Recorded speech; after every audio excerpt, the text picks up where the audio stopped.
um, I wanted to really update AR because it's moving so quick. So I took a lot of new stuff out of my slides, and right now I just put them up in a document file. And unfortunately, when I moved them over to Google, some of the um,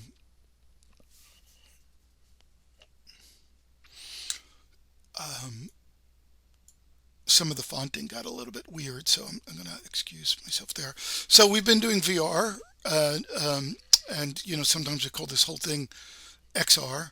I really wanted to talk about 360 and augmented reality, or AR now. So I'm going to start with 360. So 360 video, what actually is it?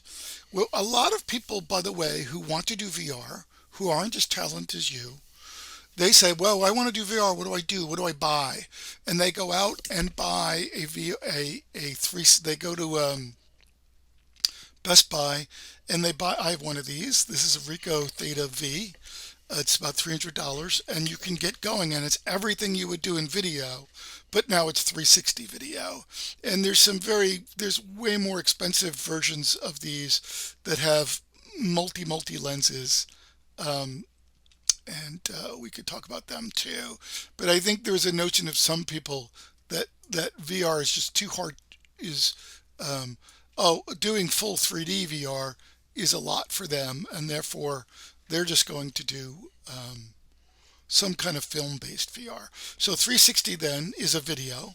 It's an immersive, you might call it immersive video, or a spherical video. So they're video recordings where the view of every direction is recorded at the same time. And there's things called 180 and these other kinds of, but full 360 would be in quote every direction, surely every horizontal direction. It usually goes straight up too, but often doesn't get the bottom as well. Sometimes it does, sometimes it doesn't. So that's shot with an omnidirectional camera, or as we just saw, a collection of of cameras. And then during playback, you tend to look at it either on a flat screen or VR, and in a way, it's this 360 parameter. Okay, so you could use an HMD, or obviously with Facebook and YouTube, you could be using your mouse to move around. So rather than moving your head around to look at the 360 degrees, you'd be looking at that. Or you could use mobile, and people are doing all those kinds of things. So the first thing I want, so there's a lot of people doing 360 who say, well, it's VR, just like what you guys are doing. And then there's a lot of pushback saying, well, no, no, no, no, no, no. It isn't real VR. So why wouldn't it be real? Well, it's really not interactive. And obviously it's video. And the pixel resolution doesn't change. So a better way to say what it is at at capture time, which is this middle image here.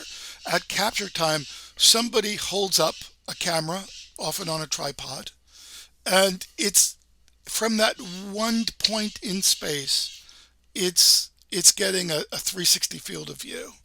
And then the person at capture time could walk around with that, so there would be movement, but that's it. So then at user time, what can you do? Well, you can't do anything but swivel that point in space. So in fact, it's just interactively, you're literally just looking at somebody else's point in space view, of which you can swivel around. Um, and people go, no, no, but you can, it's a real environment. And I would say, well, can you move in on the environment? They said, well, kinda, you could zoom, but I'm always claiming, well, the pixels don't change. So you're not really, you can't really move up to anything. It's just shot at the pixel resolution at the time. So that's really good to note that that's what it is, right? So how is it shot? So it's a point in space that's shot, and that point in space can be moved over time. And then afterwards, the user can, with an HMD, look around, which is the swivel part, but that's all they can really do, or use their mouse, or use their fingers on a smartphone. So let's maybe just look at that a little bit.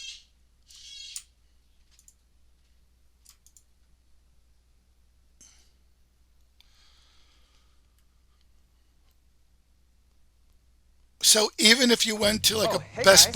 Buy Welcome site, to this 360 video where you can explore the space by following my friends Chris, Hillary, and Sahil as they try to get some so work done. as you notice, I could So, use my if mouse. you So can I'm going to correctly kill the guess sound each of their because often you majors, can't you hear will me be and the entered sound for a at the chance same to win time. one of four $500 Best Buy gift cards. There we go. So I can move around, and that's all I can do. Now they've done things like camera cuts, and they have uh, uh, uh, labels, and then we're doing video. Now, if I wanted to move close into that, let's just say that bookshelf back here, can I do it? And the answer is you really can't. You could only you just get the resolution that you get. So this is what 360 is, and you're seeing that there's a version of it.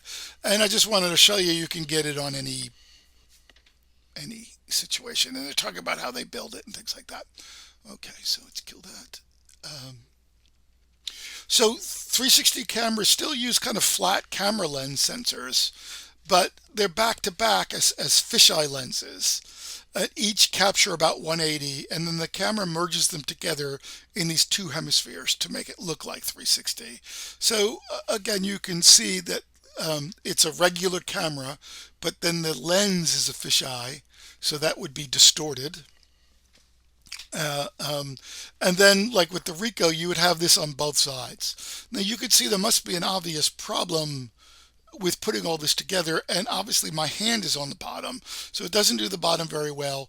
And often you will see problems on these edges. In other words, where the two are put together, usually you see a lighting change because it's a lens and it's affected by the light coming in, and you might see something funny.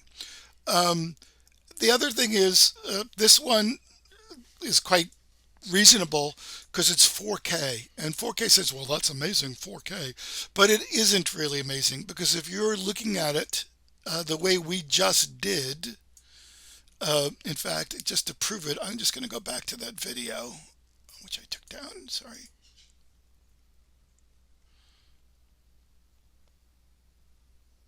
And you can realize that only this whole thing is 4K. So if this whole thing is 4K, what is one view? It could be surely less than 1080p. So you're looking at low res, even when you're looking at a full 4K system. And that's one of the problems is you really can't, going below 4K is going to look awful, at least for that one part you're looking at. And so people are really moving to 8K and more, and they have these kinds of cameras to do that, where sometimes they put many lenses because they can't always afford an 8K sensor. This one here is $8,000. This is another one. The other things that people do is this. They jimmy rig a whole bunch of cameras, and then you have to stitch that all together. So that gives you an idea of 360. Does anyone have a 360 camera out there?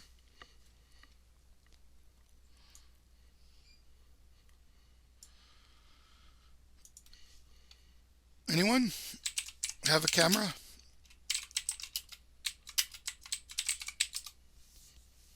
Cheryl has a camera. Cheryl, do you know? Well, or maybe that was. Sorry, I take that back. That was you just telling me you could hear me. Um, even though it's not, surely it's none of it's interactive, and the systems that do it basically make this infinitely far away sphere. I probably will talk more about it later in the semester. I will tell you you could make it more interactive and make it do other things if you put it into Unity. So most of this stuff isn't like that. And in Unity, you're almost turning it back. You're putting a texture map on a 3D screen, um, and then you could do more with it. And you can put objects in between, and you could do a lot more interaction. And surely that's exactly what I do and Ciat does. And we have a lot of researchers in the space. Maybe I'll just show you. We have another TA. Maybe you've had Reese for a different class. Anyone had Reese as a TA in another class? Just let me know. Um, I just wanted to show you that she got a very big award to do 360 all over the world. And here she is with her very professional, maybe you recognize her, very professional camera.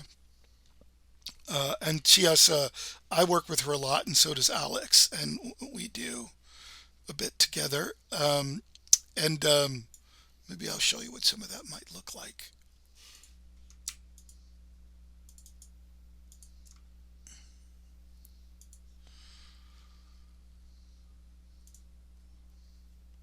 So she got a contract with the UN, and she often put this 360, not always, on drones. So another side of it is actually putting a camera on a drone or a 360 camera on a drone as well, and being a mover around the world. And she went to almost every continent to redo 360. So this would be a Hello, 360 my name is Gohar. scene. Welcome to Armenia. This So this is Armenia. And then she's done one here in somewhere else in the world. So 360 is nice. You really get a sense. You can say, "Oh, I'm interested in this boy," and really look at him. Can zoom in, or you can do this. Here's the ceiling. Not very interesting.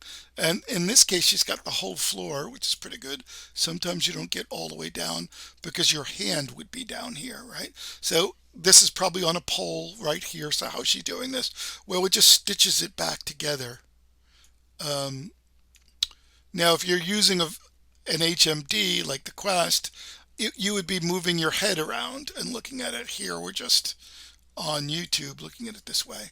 So this gives you an idea of how this is, and the work you can do with it. I have a whole bunch of other video links to stories about Reese and everything she's done. Does anyone have Reese as a TA? Okay. Um,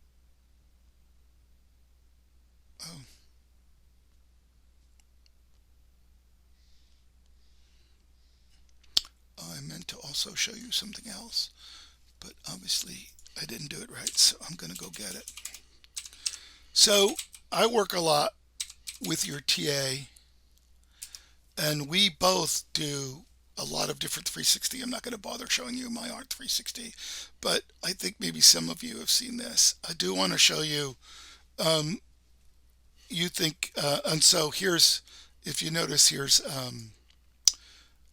Alex, your TA, Reese, myself, and then another faculty. Um, and I wanted to show you what Reese is doing. Let me know if you could hear the sound on the video.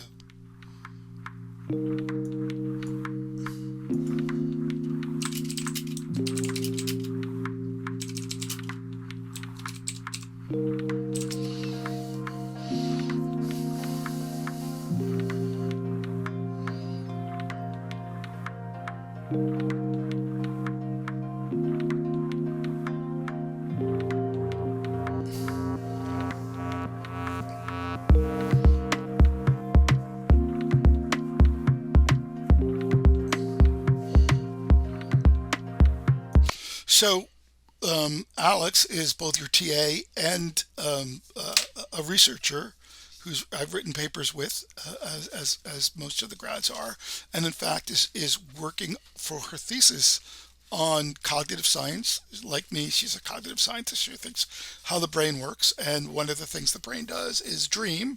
And she and others are able to do lucid dreaming, which is the ability to kind of wake up in your dream, so to speak, and then control it. And if you think about what the magic of 3D and VR is, where you could almost design anything that you could do in your imagination. Imagine if you could do all those things without needing Maya and Unity, that you could just think and they are. And some people think you can do that in dreams, and she's doing lucid dreams, and she wants to understand what lucid dreams are. She wants to be able to train people on it. So this is using VR, in this case 360 plus an HMD display, all in Unity, to to do tests on people doing trying to experience things in VR. Now we've added my AI painterly work to it, so it can go. I'll start it again, and you could watch. So it's a virtual reality experience designed to train your attention. So what she has there is the Muse monitor that is very easy to put on, and I think I've showed you that I use it as well too. So these are sensors, and with this sensor, she it's sensing her brain waves. So let's see what she does.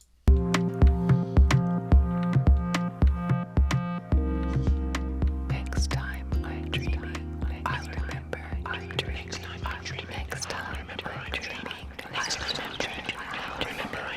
Next time I'm dreaming, just remember I'm dreaming. So what's going on here is we shot it in 360.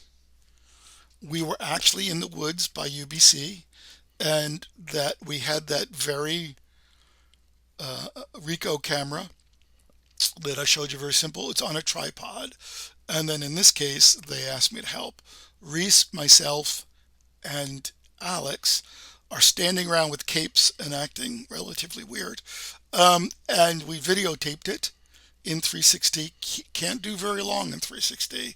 And then we did 10 layers of it. Here, this layer is very painterly and strange. It looks better not on this screen. And if you give your attention, you could, you really have to like think hard, and it's just an odd feeling to do that. You go from this to a very clear situation. So we'll just see how that goes.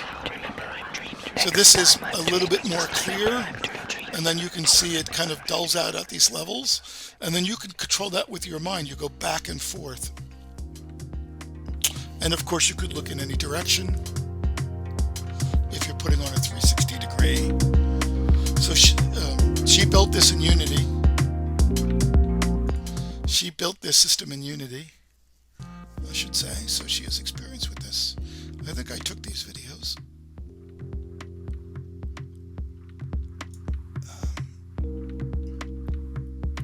So there's more to this, and you could look at it, although I just wanted to show you, maybe to embarrass her for later, that she's not a bad dancer either. That is her dancing. I'm somewhere around here too. Let's see, where's the 360 version of it? So that's Reese. That's Reese. Has a nice red cape.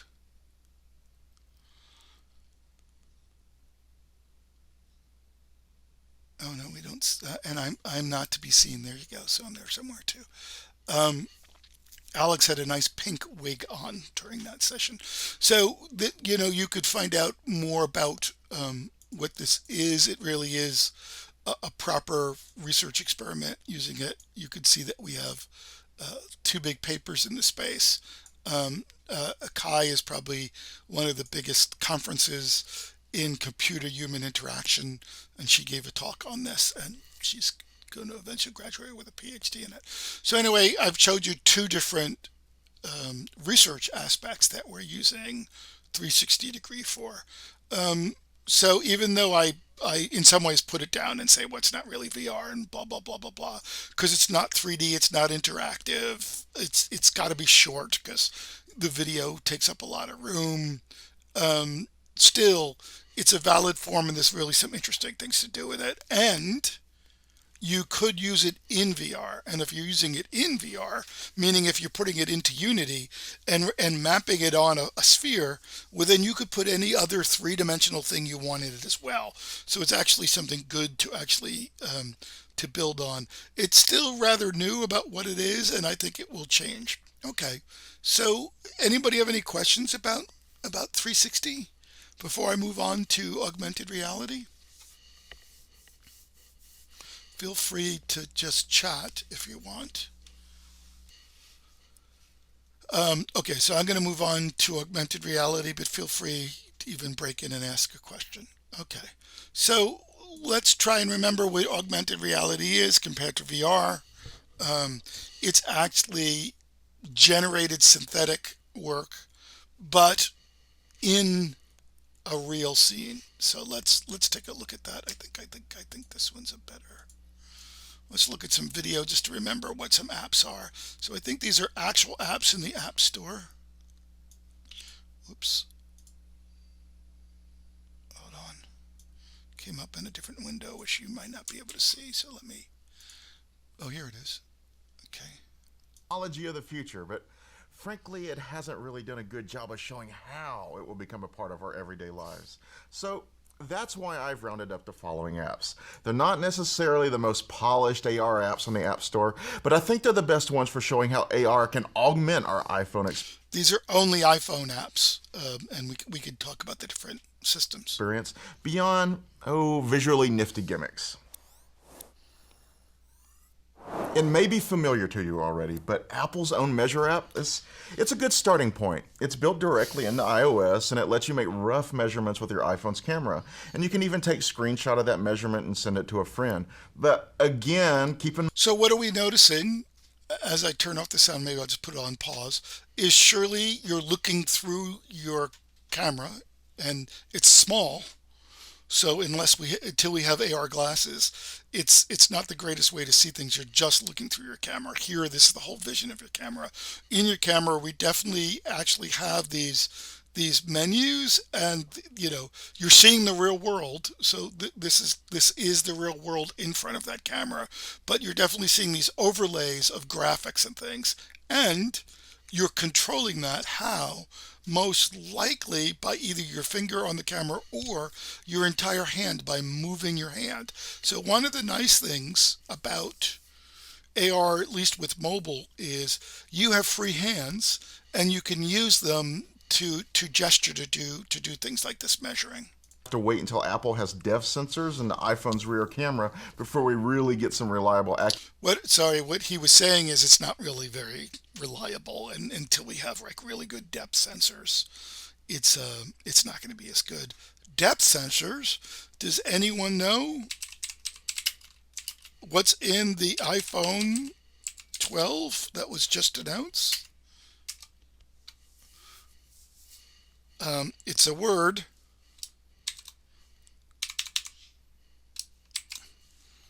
I guess what would be in here that has something to do with Tesla cars and things like that? Anyone know?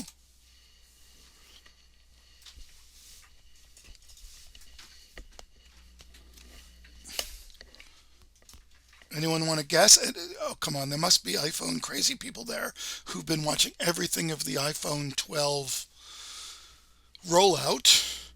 Something came out that's slightly better than the thing before, I guess. I see that people are typing, but I don't see the answers yet. Let's just see. Is it going to be Mike or Android for life? Okay. I'm an Android guy too, so yes, I know the feeling. And then what about you, Robininsky? What are you typing, or are you typing? And Ender Picture is typing too. Let's give it a sec. Would seem related to the offset of cameras to mimic binocular vision. Oh, there it is. End Picture has written it, LiDAR. So,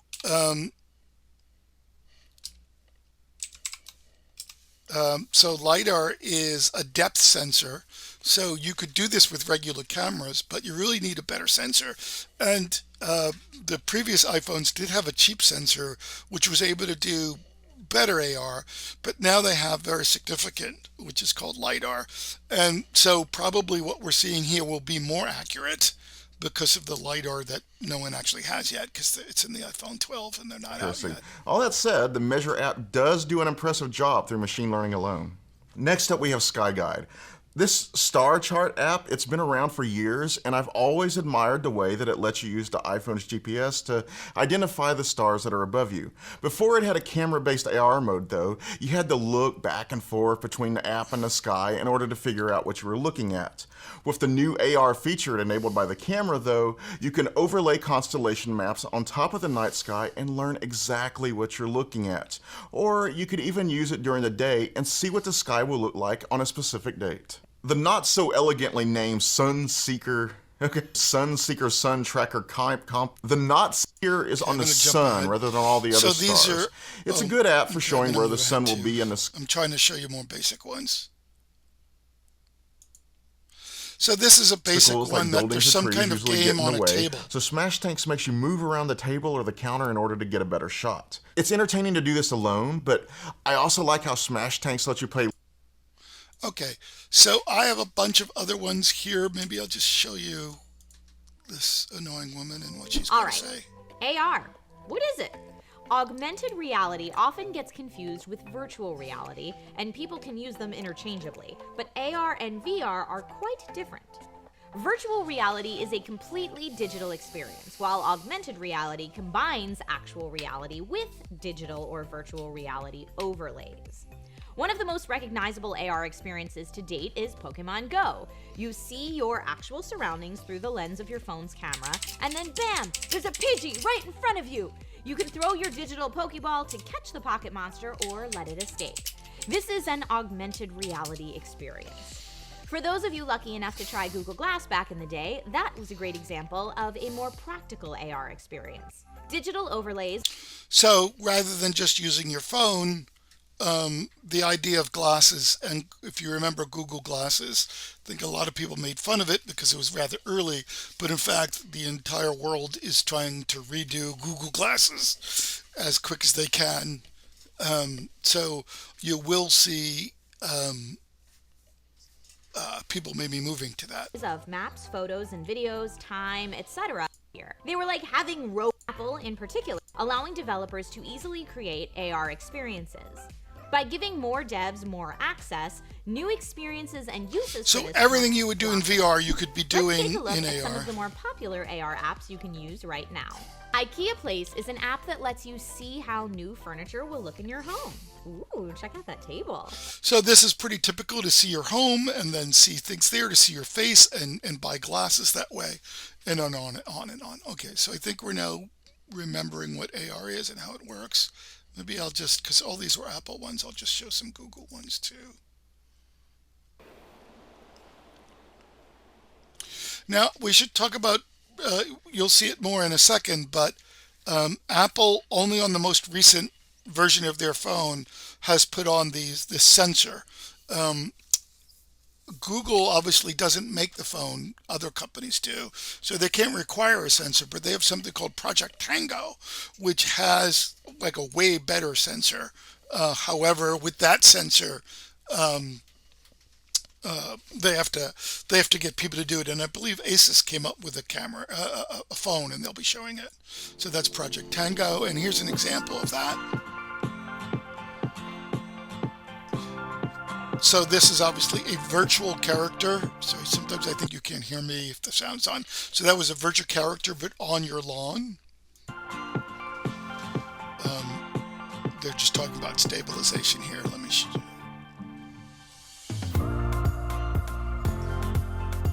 A game or an event literally on your objects. Measuring. This measurer was a much better measuring system because Project Tango had a very expensive LiDAR-ish system.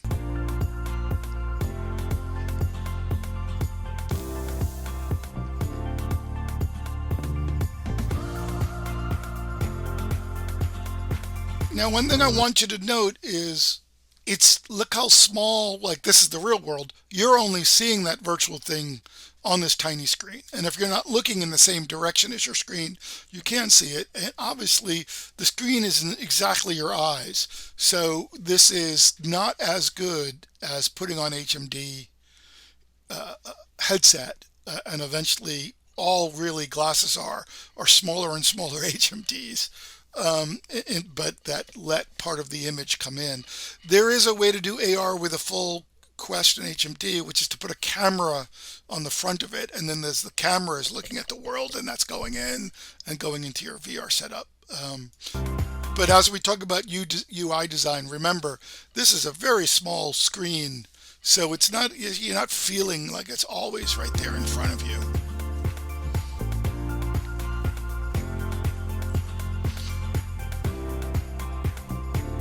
So one of the things you notice, this stuff looks like it's on a ground plane, and we'll talk about how that mapping works in a second. Okay, so back. So that gives you an idea of AR. Let's get a different definition. Lets you deliver immersive experience blended with virtual objects and the real world. So it's both using a device, which could be a phone or a tablet. And the big deal that you don't always think of, it's the camera. So the camera is able to present that physical world to you live and superpose 3D virtual objects, creating the illusion that these are together.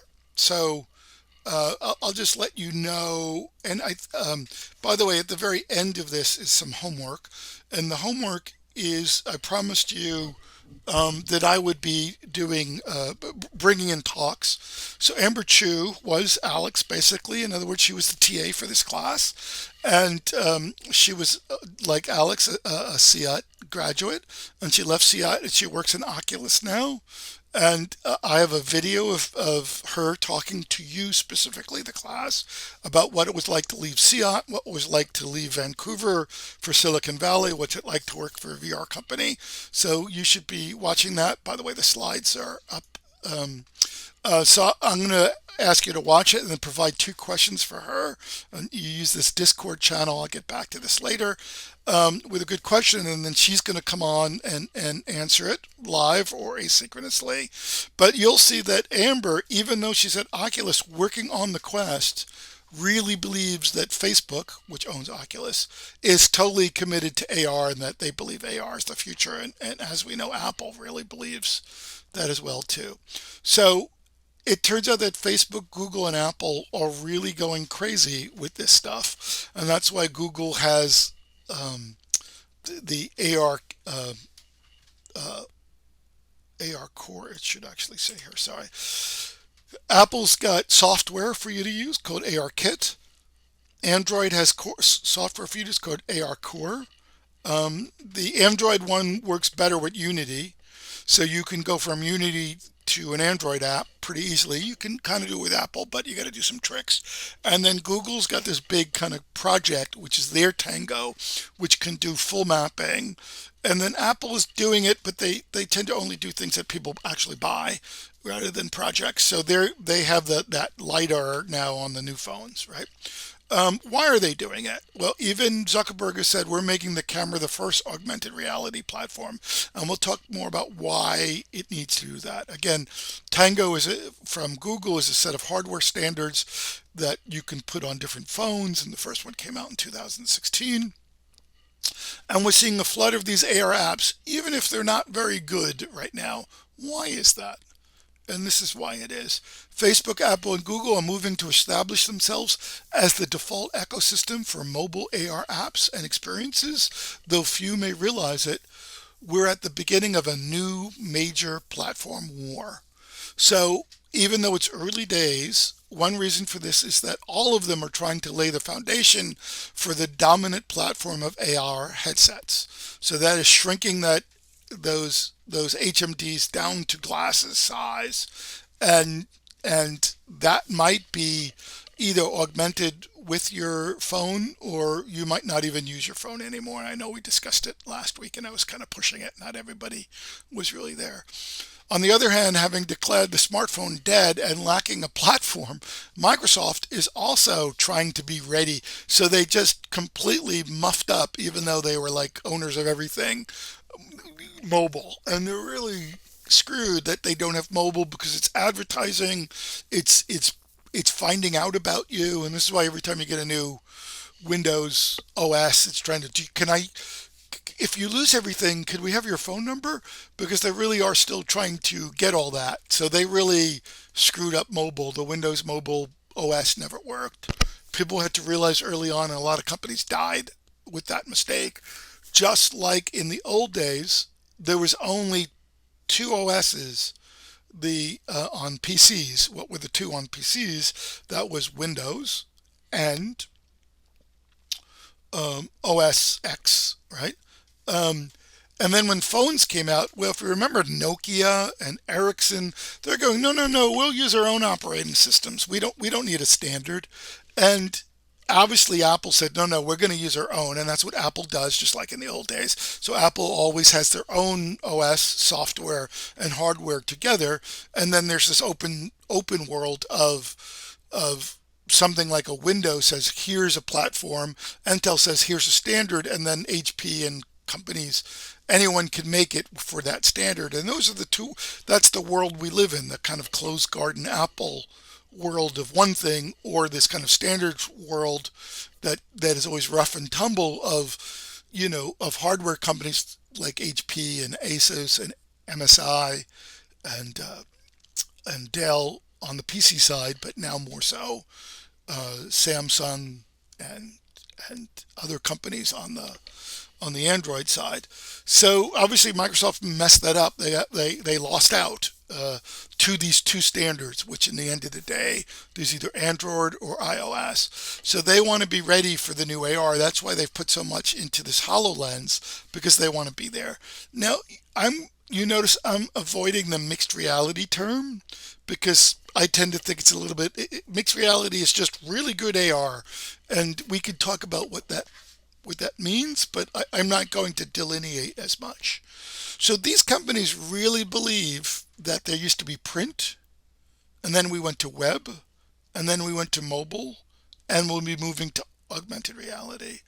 And you as, let's just say, designers, do you know how to design for augmented reality? Well, obviously knowing 3D is a big part of that, and then some of the things we're talking about in this class. Okay, so let's get a little bit, there was a little bit of politics and just convincing you that it's coming.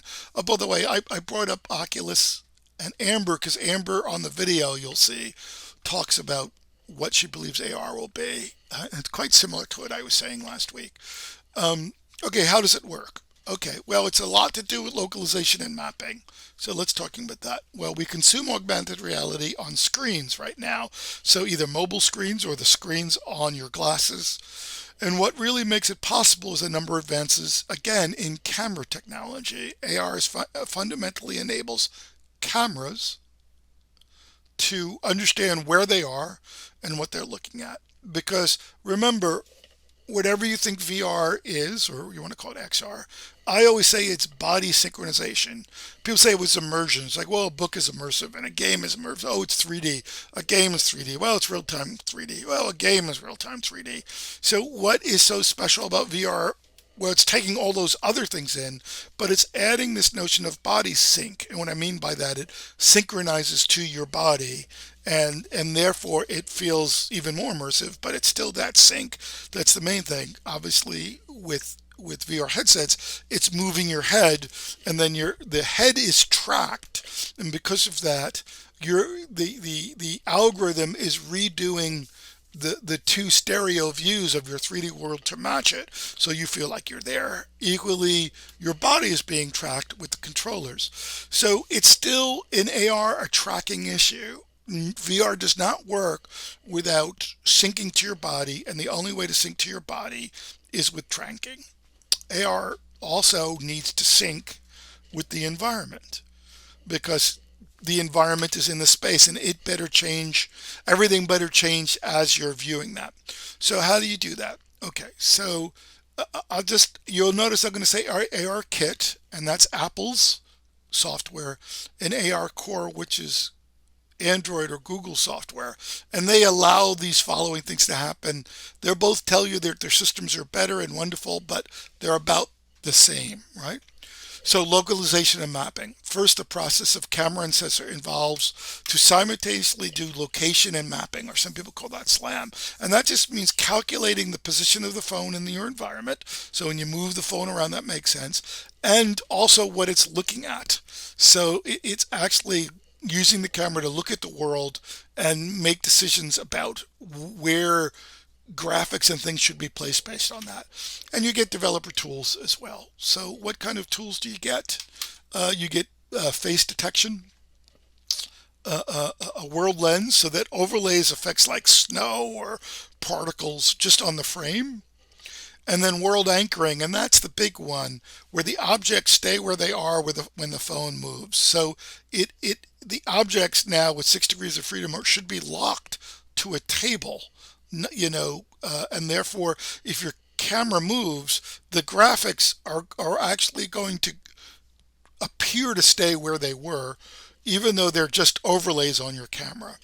There's horizontal plane detection, which we'll talk about in a second, but that's basically the very cheapest version of knowing that this is a plane in space, and then I could put things on it, and then it's also that I can somebody could do a hit, and they're just hitting.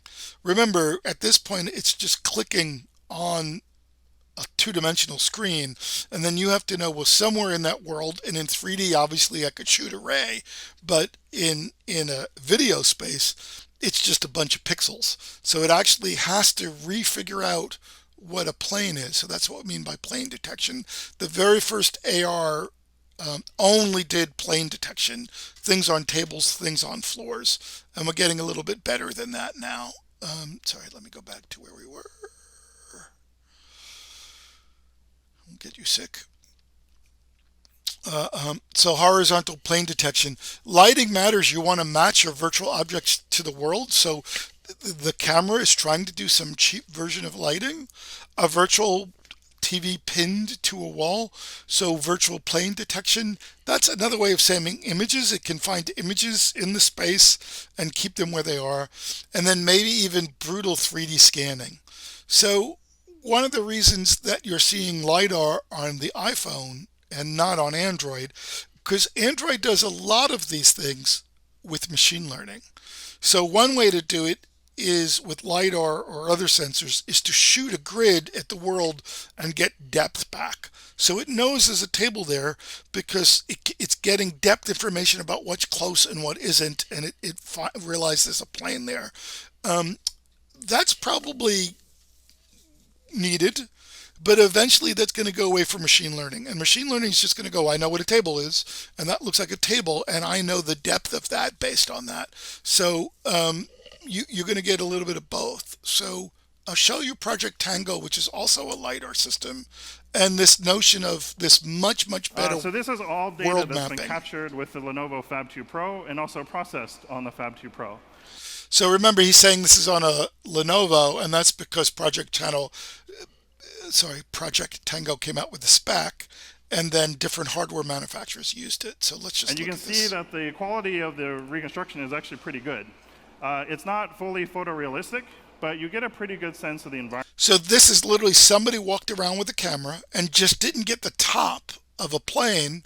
Or, plane detection would only get you that there's a floor or not. And then recently, only in the last year of the cheaper ones, they're getting vertical planes, which is walls. And now you're seeing AR where things can jump up walls, or you can measure walls. It used to just be horizontal planes, but now we have vertical planes. Well, this is way more than that. This is getting everything, and in fact, making a 3D version of all those things. So let's watch that. Environment and being able to walk around and see some of the details and get a sense of the space. Now, one of the cool things is that with the Asus phone, it's both Tango enabled and Daydream ready. So not only can you scan a room in full 3D and get these kind of captures. So this is what's happening with a LiDAR or some kind of hardware depth sensor. It's actually re-polygonizing a bunch of pixels. You know them as real objects, but the camera really just has them as pixels. So it's using, in the case of machine learning, the lighting, knowledge of objects. In the case of both in Tango and in the very new iPhone, that it sends out a beam and it's actually getting depth information. In the end of the day, what the hell is it going to do with that depth information? Well, it typically just quickly makes 3D models. And those 3D models are aligned to the real world. So then when it's using your 3D models, which is like a character jumping up and down, it at least can do all the typical tricks you can do in gaming and in computer graphics, which is collision detection and all that kind of thing. But we added a VR viewing mode, so with a press of the button, you can then put it in a Daydream headset and actually move throughout your VR environment, move through the apartment you just scanned, using the Daydream controller to teleport. Okay. And when you're doing HMD, using an HMD or glasses, you're obviously getting the full stereo. On your phone and mobile, you're not getting the full stereo as well. Through this apartment. So it's pretty amazing that you can do all of this with a phone that fits in your pocket.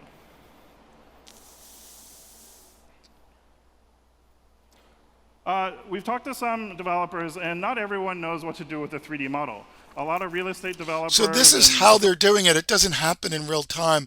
This is because something is emanating out of the camera, bouncing and trying to build a 3D cloud on the Facilities fly. management simply want And a it takes a floor plan. while. So you can see the blue is what it's got, and it's starting to So build we the took world some of from our that. algorithms for 3D And you have to meshing and just you have to spin around here and get it to see everything, and sometimes more than once. export a 2D floor plan so that you can walk around and get get an estimate of the walls and the doors and the furniture.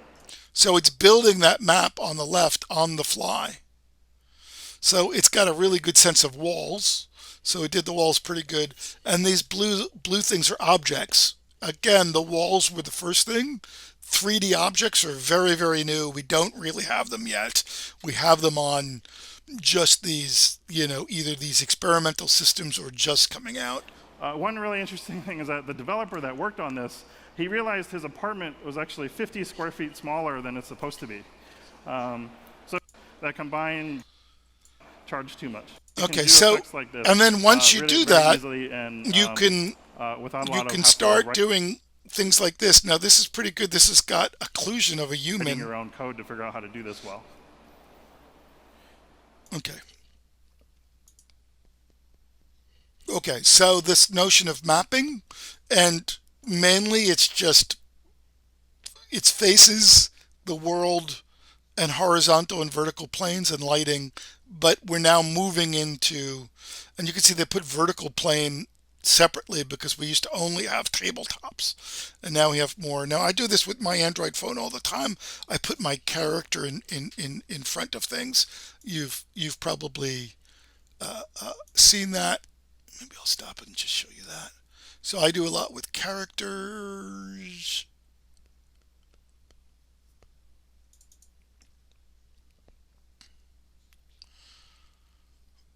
And master students, including postdoc new line others who work. So this is the plant, and the table is really there, and I can place this avatar there, and people can talk to it with AI and things like that. So that's another way to do it. Okay, I'll stop there so you get a sense. Any questions? Just throw them out. Okay, so we got a sense of that. So the notion then is you should maybe start thinking outside the phone. And in fact, there's AR Core and an AR kit ready to do that. But you should also be thinking from a design standpoint of the biomechanics of the wrist versus the head. So obviously using your arms, and you're seeing it in VR with controllers, but now we're seeing it just in general when you walk down the street with AR, that wrists and arms will be now part of what people do. And there's things you can do with your wrists and arms that you just can't do with your head. And you could do one hand, you could control your movements with one hand while your torso and body is doing something else. And it looks like people might do that more in the future. And it's also the notion eventually when we get into glasses, and I said this last week about, do I really want to take my phone out of my pocket every time? We're walking down Water Street, I'm with 3 people, everybody is arguing about pizza versus Mexican. I remember a cool place, but I can't remember if it's this one or that one. If I had my glasses on, I could actually just, quote, turn on the reviews and scan down the block and see it in a second, and I wouldn't have to pull this phone out of my pocket and then type the right thing and all this kind of thing. So will people be doing this more? Obviously, there's a negative to it as well. So we obviously know that there's 3D geometry, and all these systems, whether you use the AR kit or AR Core or use it in Unity, you'd be getting object creation in interesting ways. I think I'm going to hold off on that. Well, maybe this one is worth showing. Let me just show you this one quick. Code was desired. So Oh yeah, we no, I now already have showed it. examples of. And there's even the notion eventually about doing shared work. So let me show you what that would look like. So both of these guys have HoloLens. So that's the Microsoft one on. tools like HoloLens together with Fusion 360, it's a single environment where you can explore your idea and share it out. Because of the tools that designers and engineers have, they have to do this silo approach. What the HoloLens is bringing is the ability for those two worlds to coexist. So they're showing that one guy's designing one thing's another. These are people at Autodesk, the people who make a number of tools, including Maya, showing how maybe in the future they can do these things. There's a million of these terribly fake videos about how VR will be and AR will be, and it drives me kind of crazy. And obviously, you know, this notion that it comes off 2D and somehow is floating in the room. Yes, that actually would work if you had very expensive HoloLens. By the way, I haven't talked about much of the HoloLens, but it is, you know, they call it mixed reality. And what the HoloLens is bringing is... You can see the HoloLens on both of them, and they're glasses, but they do a bit more, and it's a very thin. It's not the field of view you would get in VR.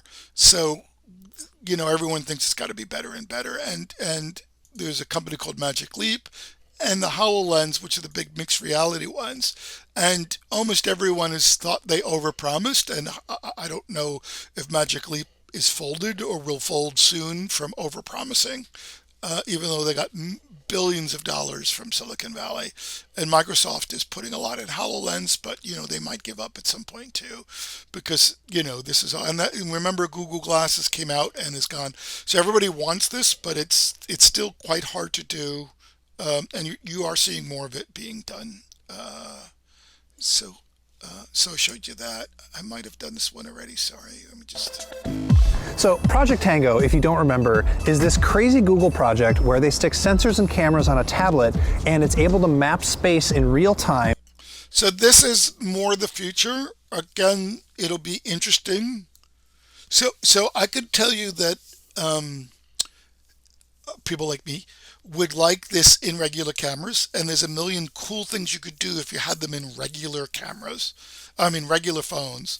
And then we heard that Apple was going to put it in their iPhone 11, and everyone got very excited. And all these demos that you're looking at are around. And what do they do? Well, they do that stupid talking poop thing, that notion that you could put glasses on faces or have lame-o avatars talk. So people were quite upset that even though Apple was doing it for real, that they didn't really do a very good job. So people are interested with the LiDAR if it will get better. And know where it is inside that space. We first saw so you can see about a year ago at the last I/O. A pre-existing floor map of this are, and what we can do is, and a lot of problems still. If you don't remember, so I just want to show you, and it's able to map space in it's mapping space live. We just saw that happen, and with that you could do an amazing number of things. In fact, one of the things which somehow I didn't show you. Let's see if I can find it one more time. I thought, oh, it must have been in the Google one.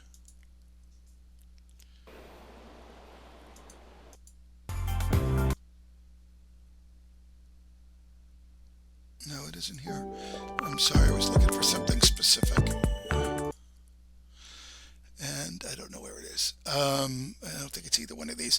But you can do full character animation just by videotaping someone, and then on them, I'll try and figure out where I put that, on them putting on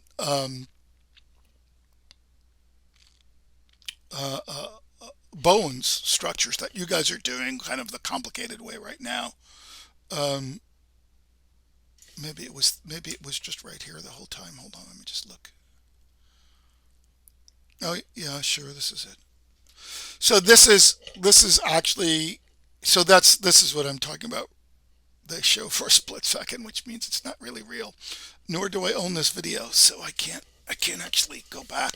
But if you saw for a split second, there was someone, here it comes, right? Coming up. here. So could this really be that if you were to do the animation of a character that maybe you did in 343 and are trying to do here, you simply could just have one of you guys act and just point at it. Now, if you have a depth sensor, you probably could. By the way, you would also get perfect segmentation, meaning you could take any picture and move it from the background because the background is a different depth. So for designers like us, having full depth sensing would be amazing. And we're not right there. So this LiDAR sensor that was just announced could get you there maybe. Okay, so let's just go over some of this one more time. So there's this notion of world tracking. So that would understand a scene. It could detect planes at the very least, and maybe surely 2D images, and maybe 3D objects in the world. It should be able to detect light as well too. And with that, that's enough of the world where you could do interaction. So then you would be able to build 3D objects and have those sit on there.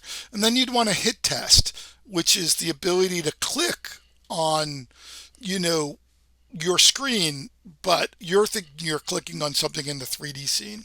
There's even a notion of persistence, which is once you've mapped your room, you could load it back in and use it later.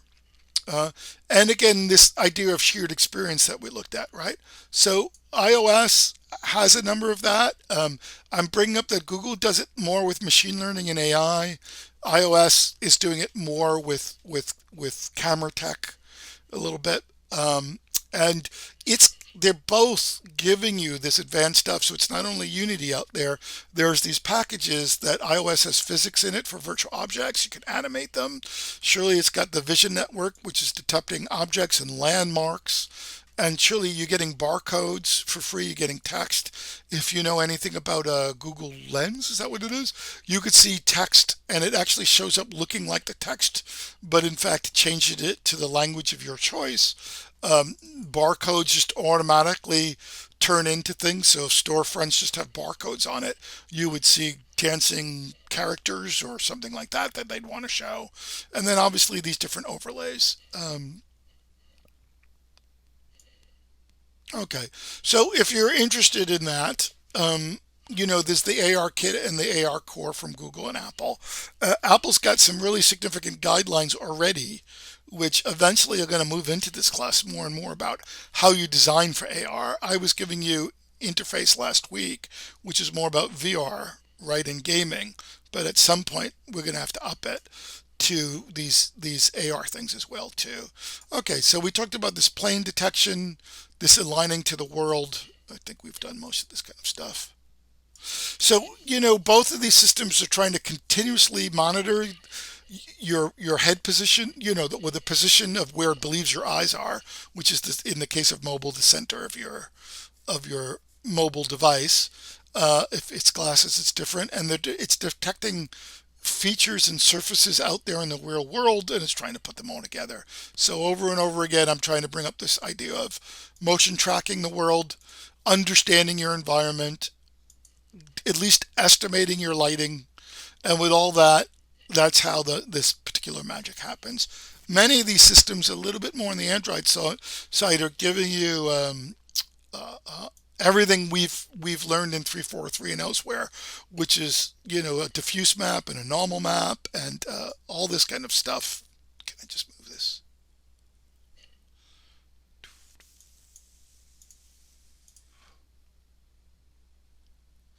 And self-illumination. So they're taking their cue from gaming, so they can give you a pretty good version of the world. Uh, uh, you know, Sitting in front of your in your living room.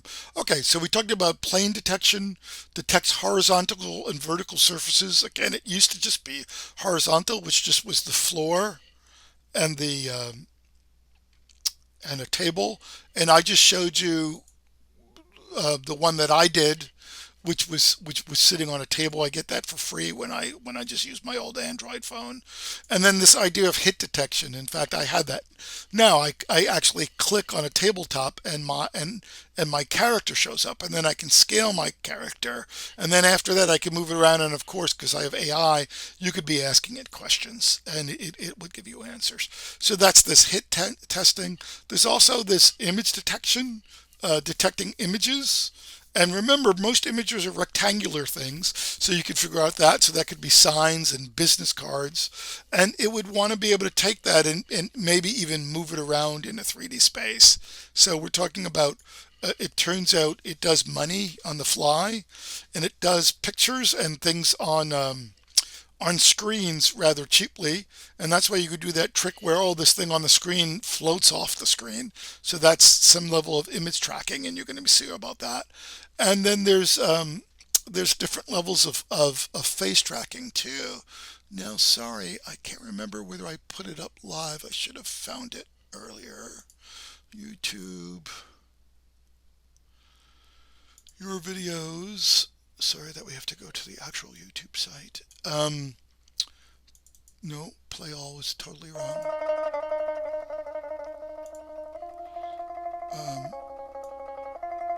Oh, these are supposedly all my videos, which are not the ones I wanted to show you. I definitely have one where I track my face. I think I showed you that in the beginning of the year. Give me one more second here. Switch accounts, and maybe I have it in this account. Oh, I know. I put it up on. I don't have it on this account. I put it up on Facebook, so I don't actually have it at the moment.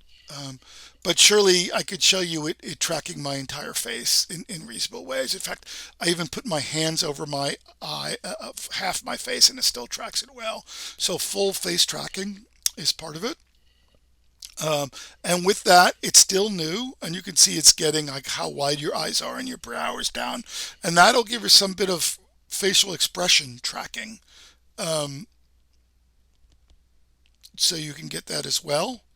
I think I mentioned scene persistence, and then this multiple more than one person.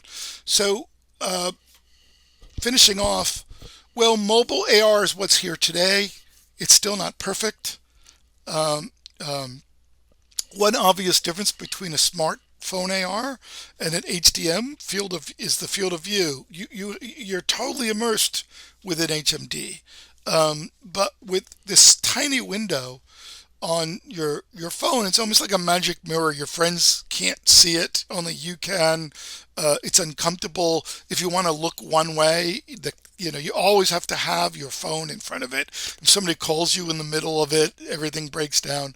So the notion that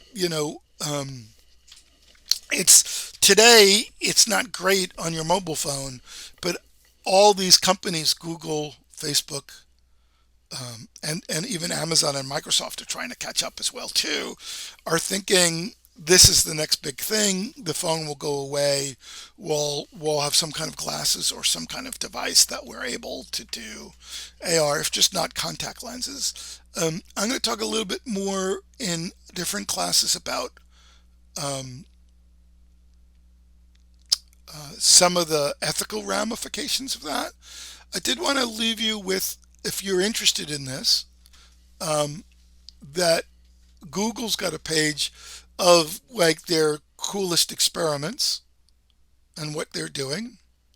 And there's some really wonderful stuff here I was going to show you, but I want to be careful of time. And someone for the AR kit, so that's Apple, on Twitter, also has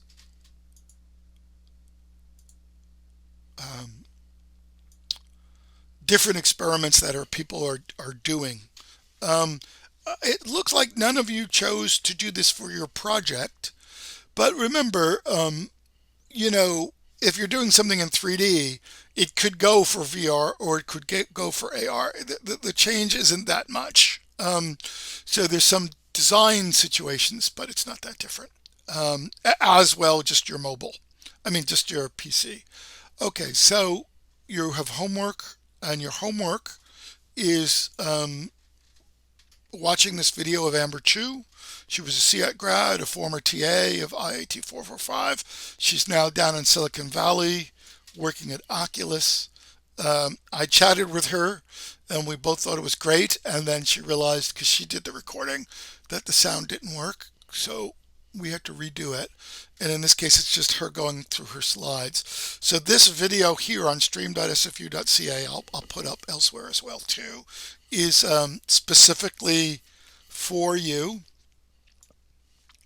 to watch. So this is Amber specifically talking to the class. So watch it. And the homework is that I want you to provide 2 questions you want to ask her. So I just made a new Discord channel called Quest Speaker Discussion, because we're going to have another speaker next week of somebody who was actually in this class, Awana. If you know Awana, maybe, I can't remember her last name offhand. Awana Sander, and she's at a VR company in town. So Amber was working at Arctiac in town, and then they were struggling a little bit, and somebody hired their main guy, and she kind of went with him, and all of a sudden she's at Oculus. She mentions, by the way, on the video, how the salaries are almost double in Silicon Valley what she was making. She wasn't sure whether she wanted to go to the US, but when she heard that she would be at one of the largest companies working on the very newest device, and she would be paid twice as much, it was hard for her to say no. She's actually working on the Oculus OS. So if you've put the Quest or other things on, that first world you go to, the first environment, she's working on it. She's not doing day to day. She's out there thinking of the future. So you might want to ask her about what it's like to work in Silicon Valley, what it's like to work at Oculus, the day to day at a VR company, how to get a good VR job, life after CIAT, how to make a good portfolio. She brings a bunch of those things up so you can kind of watch it. Okay, so I think at this point I am done. I'm always trying to get these through this